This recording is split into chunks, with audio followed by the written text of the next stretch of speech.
ada ketidakpercayaan publik terhadap eksekutif, ada ketidakpercayaan publik terhadap legislatif. Baik DPR yang menolak atau mendukung, ini publik dua-dua jenuh. Bagi yang mendukung, ini dianggap oleh publik, oleh rakyat Indonesia, ini adalah orang-orang yang mengkhianati perasaan rakyat Indonesia. Kita kirim ke parlemen untuk memperjuangkan hak, tetapi sampai di kursi di sana justru bukan diperjuangkan, tapi mematikan rasa rakyat itu.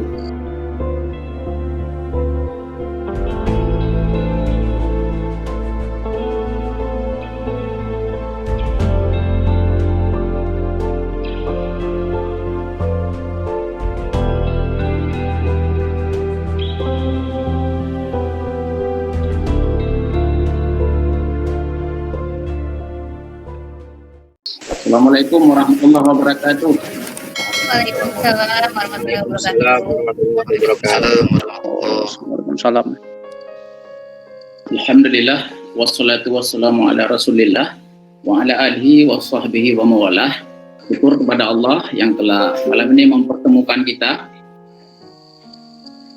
sehingga acara ini bisa berjalan maksimal nanti kami kira. Sebelumnya kami mau mengucapkan terima kasih kepada Pak Agus Maulidin yang telah memberi kesempatan dan kepercayaan kami untuk menyampaikan materi ini. Semoga diskusi kita malam ini kiranya bermanfaat untuk kita dan bisa memberi kontribusi kecil untuk bangsa dan negara. Amin.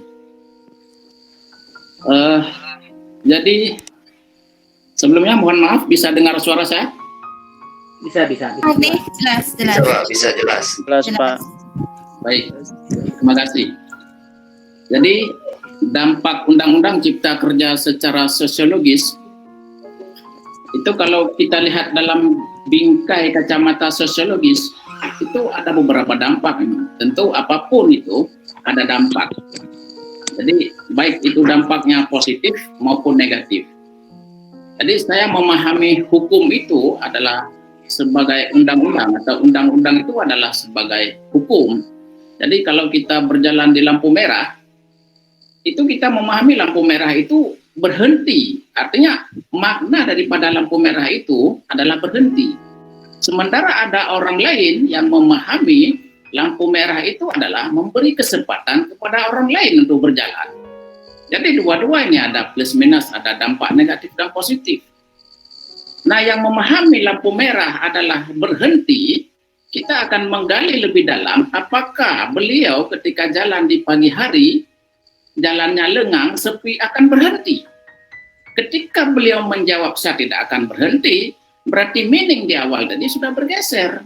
Tidak lagi lampu merah itu sebagai berhenti, tetapi masuk kepada ide orang kedua, lampu merah itu adalah memberi kesempatan kepada orang lain untuk lewat.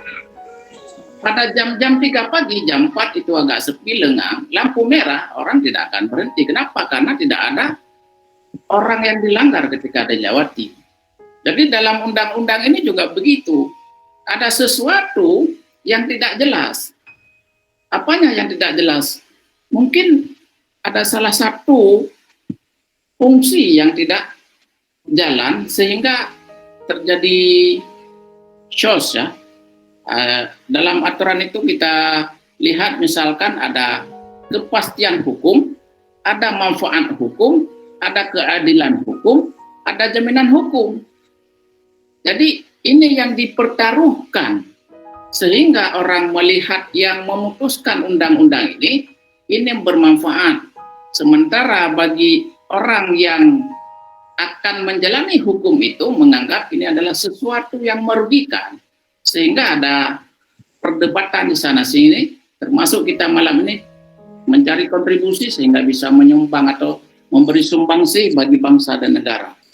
Saya melihat ini dalam pengertian pakar sosiologi. Misalkan saya melihat kepada R. Oce Salman yang mendefinisikan sosiologi hukum adalah hubungan sosial dan hukum yang diperjelas dengan adanya timbal balik antara hukum dan gejala sosial. Nah, sampai di sini kita memahami bahwa ada kontestasi, ada hukum yang sudah diputuskan, ada gejala sosial. Jadi saya melihat, mencoba mengkaji ini dalam kacamatanya Michael Foucault, teorinya kuasa dan wacana. Jadi Michael Foucault menyebut wacana sebagai sesuatu yang mengarahkan, membatasi, mengkonstruksi realitas ke dalam narasi yang dapat dipahami.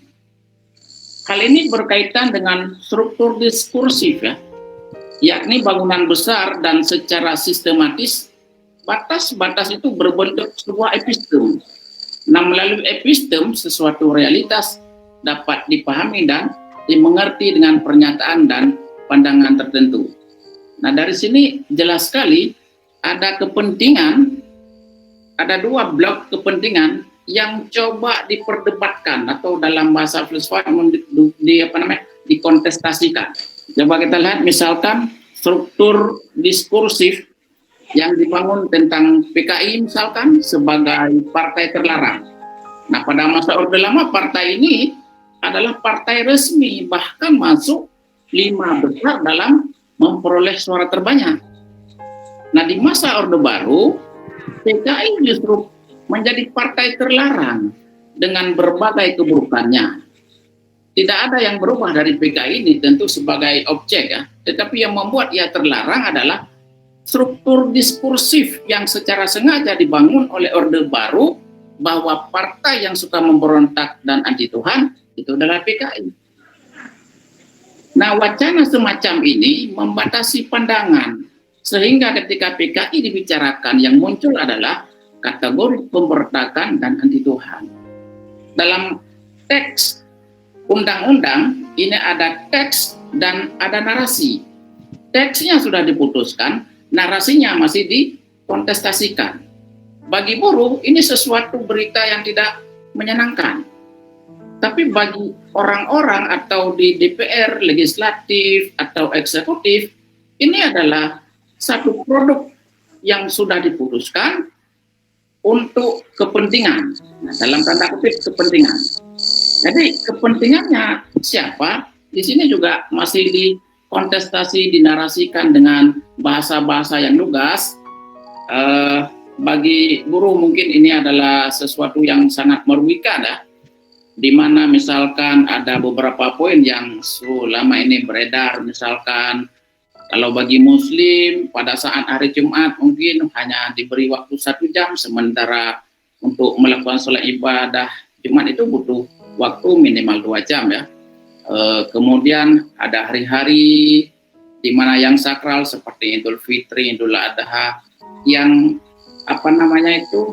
cutinya itu tidak berlaku lagi. Jadi ini adalah kerugian-kerugian yang dianggap oleh buruh mesti disuarakan, termasuk bagi anak-anak muda dan mahasiswa yang banyak selama ini turun ke jalan untuk menyuarakan. Meskipun di belakang itu adalah ada suara-suara yang mengatakan ini adalah pergerakan ini dimotori atau digerakkan oleh aktor-aktor politik. Jadi kalau kita mengatakan undang-undang memang tidak bisa lepas dari politik.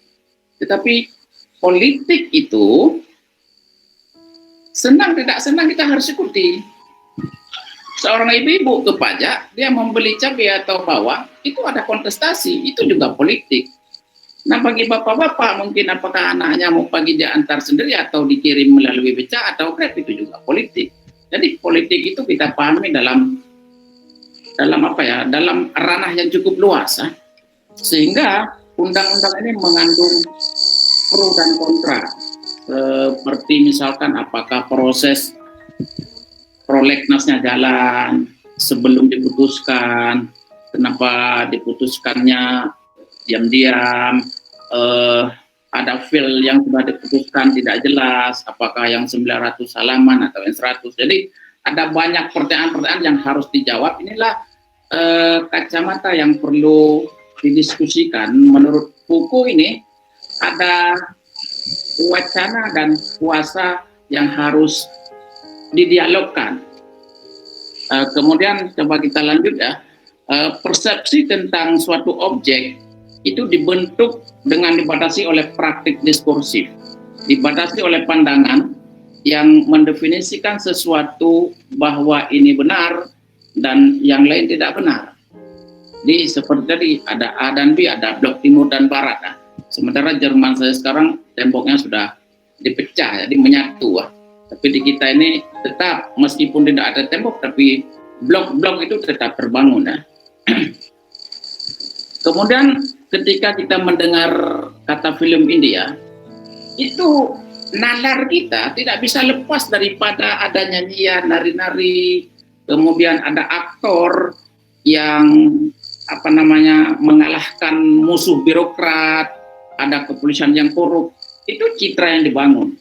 Ini undang-undang ini juga mencoba masuk lewat nalar kita bahwa ini kemaslahatan loh, keuntungan loh bagi buruh, kemudian bagi investor akan ada regulasi yang seragam. Tidak lagi hari ini misalkan regulasi di Papua dengan di Aceh itu bertele-tele sehingga investor lari yang merugikan misalkan pemuda daerah tempat karena tidak ada lapangan kerja. Jadi ini yang dicoba dibangun, dikontestasikan sehingga dalam nalar wacana itu selalu dipertentangkan. Jadi wacana itu membatasi pandangan khalayak, mengarah pada jalan pikiran tertentu dan menghayati itu sebagai sesuatu yang benar. Nah, benar ini benar menurut Pak Agus, belum tentu benar menurut Ibu Siti. Apalagi logika yang digunakan tentu juga cara berpikir kita cukup beragam ya. Jadi kalau kita kembali kepada tujuan hukum itu sendiri, maka akan terjadi narasi. Narasinya apa? Jadi ada ketidakpercayaan publik terhadap eksekutif. Ada ketidakpercayaan publik terhadap legislatif. Baik DPR yang menolak atau mendukung, ini publik dua-dua jenuh. Bagi yang mendukung, ini dianggap oleh publik, oleh rakyat Indonesia, ini adalah orang-orang yang mengkhianati perasaan rakyat Indonesia. Kita kirim ke parlemen untuk memperjuangkan hak, tetapi sampai di kursi di sana justru bukan diperjuangkan, tapi mematikan rasa rakyat itu. Begitupun ada partai yang mendukung, katakanlah saya ini ada dua partai yang ngotot, PKS dan Demokrat. Itu juga bagi masyarakat karena dianggap mereka adalah partai cari muka. Karena dalam tahun-tahun ini sendiri juga ada pemilihan pilkada, mungkin tidak lama lagi juga sudah dibicarakan 2024. Jadi politik itu tidak pernah mati, tidak pernah diam. Baru 20 orang sudah bicarakan 24 calonnya siapa, kandidatnya siapa, kan koalisi dengan apa. Jadi yang namanya politik memang tidak pernah mati. Dan orang ketika bicara kekuasaan begitu candu, begitu semangat ya. Meskipun kemampuan untuk masuk dalam ranah-ranah politik itu sangat-sangat lemah. Jadi itu dampak pertama menurut saya secara sosiologis yang sangat fatal, hilangnya kepercayaan masyarakat terhadap pihak legislatif dan pihak eksekutif. Dua-dua masyarakat tidak percaya. Makanya ada sekarang yang melawan kotak kosong lah segala macam. Orang akan mengkampanyekan itu. Nggak usah milih, kita bagus dipimpin oleh kotak hitam aja, sama aja. Jadi ya itu. Sehingga dalam sebuah acara talk show ada yang diwawancari sebenarnya kursi kosong itu kan sebenarnya pukulan yang cukup dahsyat kepada eksekutif itu sendiri ya. Kemudian apa efek daripada ketidakpercayaan publik terhadap eksekutif dan legislatif itu? Ya terjadi huru-hara. Huru-hara di sana, di sini. Kalau sudah terjadi huru-hara pasti ada kerusakan, kerugian, ada emosional yang terkuras. Jadi dalam minggu-minggu ini kita masih melihat ada saja penolakan Meskipun pemerintah sendiri sudah cukup jelas menjelaskan bahwa ini loh tujuan-tujuan yang mau dicapai dalam undang-undang ini. Tentu dalam perspektif hukum nanti mungkin akan lebih detail dijelaskan oleh pakar ya, Kang Ahmad Jamaluddin, Master Hukum ya. Kalau saya kan hanya melihat dari dampak sosiologisnya. Jadi udah cukup jelas ya, bahwa kepercayaan publik itu hilang, apakah legislatif, yudikatif, dan eksekutif itu sendiri. Jadi aktor-aktor politik harus membangun narasi ulang bahwa kita ini memang berjuang untuk rakyat, yang dua partai itu. Pun yang mendukung juga berjuang untuk rakyat. Jadi ini adalah narasi-narasi yang dibangun sehingga di lapangan tetap saja terjadi kontestasi. Kemudian saya melihat dalam hubungan satu culture ya, kepercayaan masyarakat di saat kemarin sempat ribut gara-gara undang-undang ini. Jadi tiba-tiba muncul fenomena lintang kemukus di langit Jawa. Nah, bagi orang Jawa ini akan dipahami sesuatu yang tidak baik ini. Ini tanda-tanda wow gitu ya. Jadi orang sosiologis pasti melihat itu. Bagaimanapun kita tidak bisa lepas dari ritus ya. Masyarakat itu begitu percaya dengan dalil-dalil itu. Jadi penampakan fenomena lintang kemukus di langit Jawa itu memang dipahami secara umum dalam kepercayaan masyarakat Jawa. Ini mohon maaf ya, saya bukan masyarakat Jawa, tapi nanti bisa dijelaskan mungkin oleh Mas Agus atau Mbak Siti ya, atau siapapun ya. Itu dipahami sesuatu yang tidak bagus. Jadi kira-kira ini bisa membahayakan NKRI ini. Jadi itu yang saya pahami. Jadi penampakan lintang kemukus itu dipahami dalam kepercayaan masyarakat Jawa sesuatu yang tidak baik. Nah, itu juga ada meaning, misalkan muncul di timur, barat, selatan, segala macam. Itu sebenarnya ada meaning dari menurut keyakinan masyarakat Jawa ya. Ini saya mengutip beberapa ini. Jika muncul di barat laut, pertanda ada raja yang berebut kekuasaan. Kemudian jika muncul di barat laut ada raja kekuasaan. Sementara jika muncul di utara ada raja yang kalut pikiran lantaran kekeruhan di dalam pemerintahannya. Nah, ini kita nggak bisa mengatakan tidak ada kekeruhan di dalam pemerintahan Jokowi. Pun kita tidak bisa mengatakan ada terjadi. Karena saya sendiri tidak masuk di parlemen, tapi kita bisa melihat dari statement-statement aktor politik itu sendiri. Jadi katakanlah misalkan partai Gerindra yang mendukung pemerintah ngotot mendukung, sementara ada dewan dari partai itu sendiri yang menolak. Pun yang menolak misalkan di Demokrat sendiri menolak undang-undang itu juga ada anggota partai itu yang menerima. Jadi penuh misteri. Kita perlu bertanya nih, what went wrong ya? Apa yang bersalah ini? Siapa yang salah? Apakah undang-undang ini orangnya atau moralnya? Dan jangan nanti larinya ke sana. Jadi moralnya mungkin ya perlu dipertanyakan. Jadi setelah ada narasi yang terjadi, ada kontestasi, maka yang terakhir itu pasti lahir negosiasi. Itu pasti. Kalau sudah di lapangan terjadi kontestasi, A nggak ketemu B, B nggak jumpa A, maka yang salah satu jalan yang perlu ditempuh adalah negosiasi. Nah, tujuan negosiasi itu sendiri adalah mencapai kesepakatan bersama yang bisa memberikan keadilan semua pihak, baik yang mendukung undang-undang ini maupun yang menolak. Maka perlu keadilan semua pihak. Nah, menurut pakar filsafat Immanuel Kant itu, jadi untuk negosiasi itu harus ada moralitas. Moralitas itu didasarkan pada prinsip-prinsip rasional yang bersifat universal, kemudian motivasi dan bentuk tindakan seorang harus bisa diterima oleh seluruh dunia. Ini dalam kacamata dunia maksudnya orang yang berkontestasi ya, A dan B itu yang kontestasi tadi, jadi dunia itu maksudnya. Bagikan terdengar kontroversial, tapi hal itu mungkin asal mau menggunakan akal budi semaksimal mungkin, karena prinsip utama dari moralitas adalah rasionalitas. Begitu katakan. Jadi terakhir saya mengutip Habermas ya. Kalau Habermas juga melihat negosiasi ini sebagai tindakan yang komunikatif.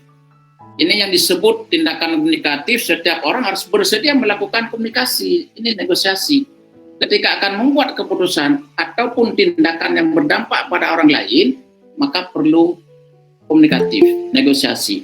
Nah, dalam filsafat politik inilah yang disebut sebagai ketidakpatuhan yang sah, yakni ketidakpatuhan yang boleh dilakukan karena alasan-alasan yang bisa diterima oleh rasa keadilan itu. Jadi ada dua di sana kata kunci. Pertama moralitas, yang kedua rasa keadilan. Bagi orang yang membuat undang-undang perlu moralitas dan juga perlu rasa keadilan untuk semua. Kami pikir ini penyampaian secara singkat, Mas Agus. Mohon maaf atas kekurangan, keterbatasan. Nanti kita lanjut diskusi. Saya kembali kepada Mas Agus. Terima kasih.